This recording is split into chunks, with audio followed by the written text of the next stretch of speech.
him. I want to watch the news. Are you making headway at least? This is the news.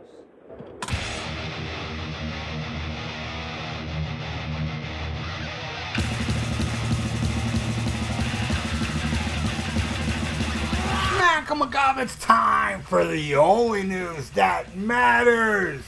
And Vince Neil had some harsh words for Mötley Crüe's 1997 album Generation Swine during a recent interview with the Outsider podcast. The album's history is already a bit convoluted, as Mötley Crüe initially began recording it with John Corabi. However, Neil would eventually return to the band, re-recording vocals for the album's release. Neil didn't mince words, expressing outright hatred for the album. He said, "I hated that record." He bluntly stated in an interview, echoing sentiments that many fans and critics have voiced over the years, that album blows. His assessment of the album's quality, or lack thereof, stands in stark contrast to the band's enthusiasm during its creation. Vince Neil says, "I hate that record. There's no good songs on it. And I told them, I said, this record sucks. And they said, no, we love it. We love it." The interview also sheds light on Neil's eventual return to Mötley Crüe. It seems his decision to rejoin the band was not solely motivated by a desire for creating fulfillment or financial gain, but was instead influenced by pragmatic concerns about ticket sales and his own career trajectory. He said, "When Mötley Crüe went out on tour with Corabi as the band's singer, their tickets stopped selling. And I was doing pretty good, but I wasn't selling out places. I was opening for guys. And so their manager called me up and said, 'We'd like to meet with you in New York.' So I flew to New York and sat there, and they talked to me, and I talked to them, and it took a while for me to say okay, but I finally gave in and went into the recording studio where they were making Generation Swine, which was at Nicky's house.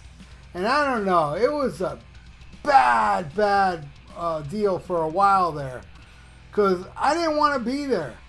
But eventually, money talks, right?"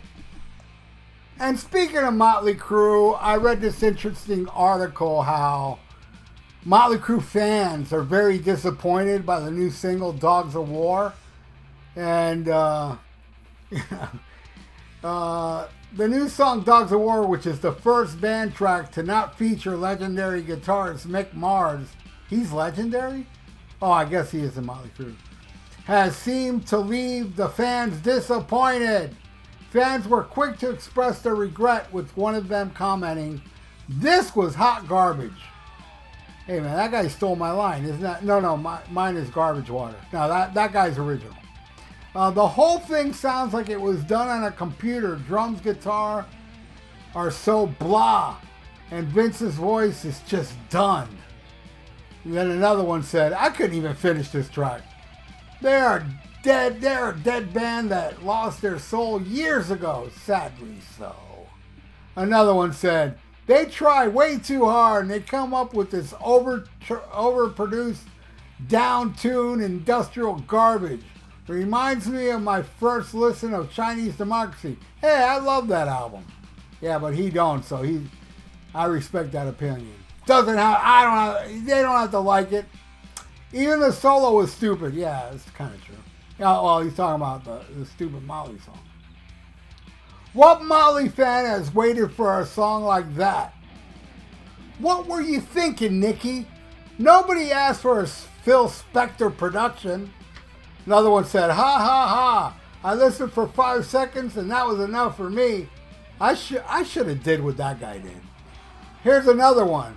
"I am a huge Crüe fan, but I couldn't even get through the whole song." Understandable. Another one said, "I'd rather listen to Taylor Swift song than this shit." He spelled it CHITT. All right. And then, Vince Neil, the guy that hates Generation Swine, described Dogs of War as old school meets new school. Yeah, the old school is Generation Swine. It's 97. Meets new school, which is even worse, if you ask me. It's got that old school vibe about it. Yeah, 97 vibe about it. But it's new music. Nick, he came up with it and he sent me the music and I thought it was really cool. So I started singing it and we got in the studio and it turned into a song I think the fans are really gonna like. Well, you thought wrong. And I can tell you by my experience, what I have witnessed online, most people hate it. There are some that like it. I'm not saying everybody hates it. Some like it. Like my co-host, the great Ian Wadley at the Rock and Metal Combat Podcast.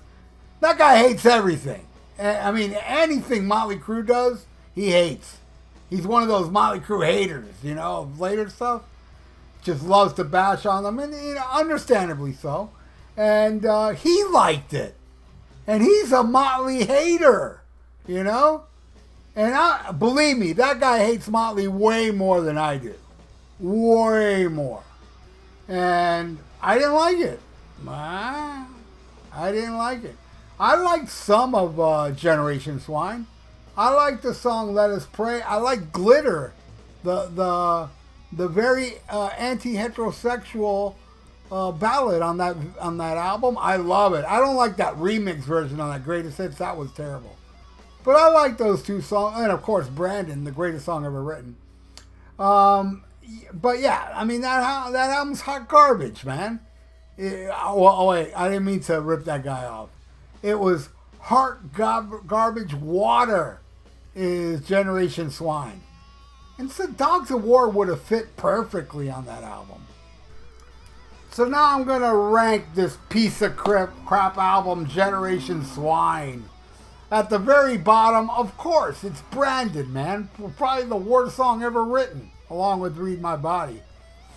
Oh my, and 1979 Smashing Pumpkins. Those are the three worst songs I've ever heard in my life. So Brandon at the very bottom. Then, next, I would say Shout at the Devil 97. What's up with that, man? Who the hell? It sounds like Korn, like covering that song. That's not Mötley Crüe, man.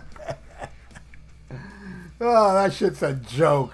I remember when Tommy Lee left the band and they got Randy Castillo and that girl. When they had that girl from Hole, Samantha Mahoney, whatever her name was. They would play Shout at the Devil like it originally was, the kick-ass version on the 83 album. And then when Tommy came back, they went back to Shout 97 because he was like, yo, I'm Tommy Lee, G. I need to put my killer 97 version of Shout that everybody must love. Oh, it sucks hard. All right. The next, which I'm going to put at number 6 because I'm telling you, none of these songs are better than the other ones. These are all tied at number 6. So Shout was 7 and Brandon was 8. Now at number 6, they're all tied. All right? All these songs. Flush. Oh my God, what a boring tune. And they played it live. I saw them play it live. And when they're playing that shitty song live, behind them was a video of people dying, like real people getting killed. It was fucking freaky. Then Beauty. Oh, what the hell? I don't like it. About that hooker that picked up Hugh Grant. That's what it's about. Anybody out there, what a contrived, punky, crappy tune. Rocket Ship. Oh my God. Nikki Sixx sings. And he's trying to be David Bowie. Not a pretty sight. And ending at number 6, A Rat Like Me. Yeah, A Rat Like Me, these nuts. All those tunes are at number 6. They all suck hard. All right, number 5. I'm going to put it above this. I'm not saying it doesn't suck. Yeah, it sucks, but it kind of sucks less than everything I just named now. And that is a song called Confessions. I don't know. Somehow it's kind of okay in spots. So I put it above the Nightmare that is number 6. At number 4, the opening track, Find Myself. Yeah, it's kind of shitty too, but yeah, it's got a little attitude. I dig it. I dig the bad. It has bad words in it, so I put that at number 4. At number 3, I like this tune, Afraid. It's a good song. It was a single. If anybody gave a crap about Mötley Crüe, they would have sold a lot because of that song, Afraid. But MTV showed it like a couple times at 3 in the morning, and record company didn't help, so it flopped. And number 2, I said I already liked it, Glitter. I dig that song, but I like the version on this Generation Swine. That version on Greatest Hits is not good, man. And at number 1, Let Us Pray. Probably the only song that has John Corabi's vocals when he screams in it. I think it's a heavy tune. I dig the lyrics. You know, gas the subway in Japan. I got more apocalyptic plans. That's a great tune, man. I dig it. So there you go. What do you all think of Generation Swine? Leave it in the comments below. And the fan reaction. Leave the fan reaction. What do you think? Thumbs up or thumbs down at Dogs of War. My prediction, most of the comments on here will be thumbs down. That's because that article is telling the truth. Most fans just don't like this crap. Anyway, thank you all for watching The Only News That Matters. Please subscribe to my channel if you haven't and ring that little notification bell. And like the video, because it's good for the YouTube algorithms. So stay frosty, listen to Black Sabbath, and smack 'em a gob. Farewell and adieu to you fair Spanish ladies. Farewell and adieu, you ladies of Spain. For we've received orders for to sail back to Boston. And so never more shall we see you again.